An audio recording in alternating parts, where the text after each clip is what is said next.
Hey guys, welcome back to the channel. Welcome back to Three River Blades. All right, so I'm just getting over the flu, so please excuse my voice. I had a bad flu this year.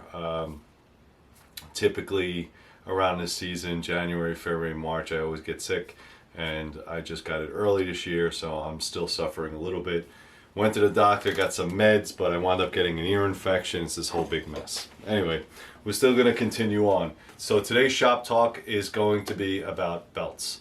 If you're not familiar with shop talk, it's where I talk about how to do the certain things that I do and how I make certain knives. Again, if you're a knife maker or a budding knife maker, this might help you. If you're just interested in my process and you're interested in what I do and how I make my knives, then it might also entertain you a little bit as well.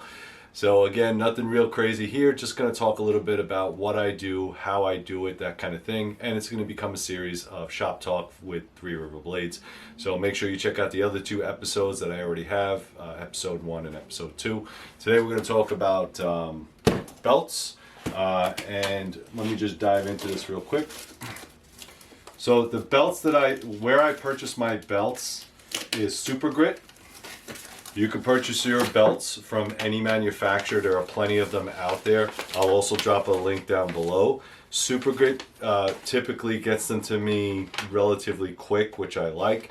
If I order something, I get them within 2-3 days, and I don't order one belt. That's a misnomer. That never happens. Ordering belts for your belt grinding business or your knife making business, you have to order at least 10 or 20 at a time, sometimes 30. Inside this box I have 50 belts, and it cost me quite a bit of money. The cost of materials for knife makers is quite high considering the amount of blades they have to sell to make that money back. So again, I use Super Grit, and Super Grit is a pretty decent company. I just want to make sure that none of my credit card information is up there, so we'll get rid of that. I buy the Bora 2x72s. Now Bora is a very thick ceramic belt. Okay, they usually come in purple. This happens to be a 36 grit. You could also get other ceramic belts, again, that are not Bora brand. They might be like a Red Deer. I think this one's Deer Forest or something like that. Yeah, Deer Foes. All right, this is also a ceramic belt. All right, a little bit cheaper in price, but again, these will wear out a lot faster. Again, this is the same thing, Deerfoss. All right, Deerfoss, it actually has Deerfoss, and you get them in different grits. All right, 2x72 is the average size of most belt grinders and most belt grinder machines. If you are going to go cheaper on the ceramic belts, you will need to buy more of them. So I like to buy once, cry once, so I will go with the more expensive ones. Norton is really good. Orange Blaze, fantastic belts. You're usually going to run around $10 a piece for something that's not going to last you a lifetime. These belts do wear out, and you will get more out of the more expensive belts than the cheaper belts. However, it is a disposable item. So every one of these that you throw out is $10 to $12. Every one of these that you throw out is probably $7 to $8. All right, so you kind of decide with the $2 difference how much more you want to use. And again, you're not just using one grit. You're going to go through multiple grits. So 36, 60, 90, that kind of thing, whatever it is. If you want to go super fine, you're going to buy more belts. So just to give you an idea, I bought Bora 7 2x72 ceramic. I bought 30 36 grit, and I bought 20 60 grit. I usually buy 36, 60, and 120s. Those are my main cut, or I want to say basic beveling belts. All right, I don't use anything else. Those are the ones that I use, and then if I want to refine it, I have other belts for that, but those are the main ones that I use. All right, cost me $505. Actually, sorry, $519 because I didn't add in the shipping. So just to give you an idea, for 30 belts, I'm sorry, for 50 belts, that's the price. All right, and I want you to understand that. So for $500 or $519, all I did was buy belts and get it shipped. all right? One of my knives is probably about 300 plus, so let's say 350, all right? I'm still in the hole just by buying belts. That's not heat treating or anything else. So again, you need to understand that if your knife maker is asking you to purchase certain knives for an expense, it has to be covered in some way. Again, I use Super Grit. Super Grit's really good to me. They pack their stuff very, very well. I think they're in, Gettysburg, Pennsylvania. Yeah, Gettysburg, Pennsylvania, which is fantastic because I'm in New York, so it's fantastic. They're pretty close, so that's why I get everything relatively fast. And again, it's going to come in a package like this. All right, again, these are the 60s. Yep, these are the 60s. All right, so I got 60s, I think these are 2060s, and then I got my 36s in here. All right, they come pretty stout and pretty stacked up in there. All right, so it's gonna look something like that.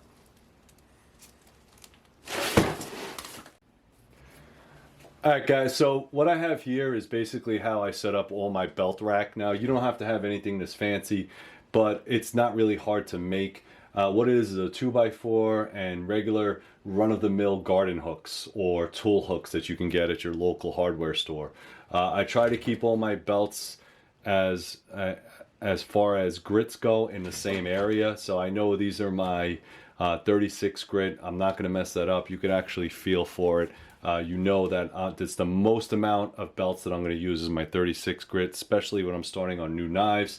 The belts that I have here, they're a little bit different because this belongs to my 6x48 grinder or sander. It's my jet sander you saw me use for a lot of my projects or a lot of my knives. 36 grit here, 80 grit. These typically don't always have ceramic type grit on it. It's mostly for wood, but they will work. And I use these for the flats, all right, on the flat part of the knife. That actually helps out a lot. Then over here I have a lot of flex belts. These flex belts, this is again 150 J-Flex, and what this allows me to do is to get into those grooves and actually sand around handles, all right, because it's so flexible. It's made of that great material. It helps out quite a bit. On this side I have a collection of different types of 120s. All right, the 120s, again, these are all ceramic grit. Some are of the really good kind, Bora, and then some are the Deerfoss. Again, they are ceramic belts. They will wear out a little bit quicker, but I got them, so I used them up, and then I just buy more like you just saw. These are my 60 grit. All right, same thing. I ran out of 60s. That's why you see a bunch of 60s that I just purchased. And over here is a little bit more finer. So I think these are my 150. 150. They're not J-Flex, but they're a little bit of a higher grit that is not J-Flex. So this is J-Flex, this is regular. Again, if I want to refine that edge, or these are really, really good for sharpening knives. I typically want to start with a 120 or a 150 and then work that edge a little bit finer. I'll start off with one of these belts. All right, then if I want to get really, really fine, I can go up to the 200s. This is a 200 belt right here. I don't have too many of them. I just kind of keep them around. And then, again, is another 200. I also have my micro. All right, these micros are basically for sharpening. That's all I use them for. All right, so once I get it down really, really sharp, if I want a mirror finish, these are micro finish 3Ms, and I have a couple of those. So these are all my sharpening belts. All right, I just use them for sharpening. I don't use them for anything else. And then over here, you're going to see some textured belts. And these textured belts are sort of looks like a track or textured belt to give the metal a little bit different type of shine or feel. And I also have them, I think these are called the Trizac. Yeah, these are Trizacs. And they work pretty well. I'm not going to say they don't. Sometimes you need them, sometimes you don't. This is another type of textured belt, again, for that purpose. it's okay. I don't try to do textured type work on steels. What it does is it gives it a little bit more of a pattern. So it's nice if you can get it all to be refined. But when you're working with no jigs, it could be a little bit more difficult. And I find that just the extra work isn't worth it. Again, if you're trying to get a mirror polish, you're going to have to use some of those anyway. So I just keep them on hand just to have them, just to refine that edge and refine that bevel and to make it as shiny as I want. But again, I don't do a lot of mirror polishes specifically for that reason. I don't think it's worth the work. If you're going to use the knife for what it is. The mirror polish stuff is for trophies or for knives that you're going to put in a case and never use. So I don't even bother with it. The purpose of the belts is to get as much metal off as soon as possible. You don't want to be sitting there all day long and grind, and then burn the metal or overheat it or grind until it's shine. So that's one of the things that I use. If you grind until it's shine, that means that you're using the same belt and you start off and the grit structure is ripping away that steel. It looks good because it's all blurry or dull. That means that it's working. Now, if you keep using the same belt, that belt eventually is going to get worn away and all that grit and everything else is going to get washed away or used up, and then your bevel starts to shine. Once your bevel starts to shine, that belt is no longer good. That just means that you have no more grit and all you're doing is heating it up and shining up that blade. Again, if you want to use a used belt to shine it, that's fine, but if you're trying to remove metal, that's not fine. You want to get rid of that metal, build your bevels, make sure that they're clean, and once you start seeing that shininess, get rid of the belt and change it again. I hope you appreciate today's topic of shop talk. We're talking about grinding belts.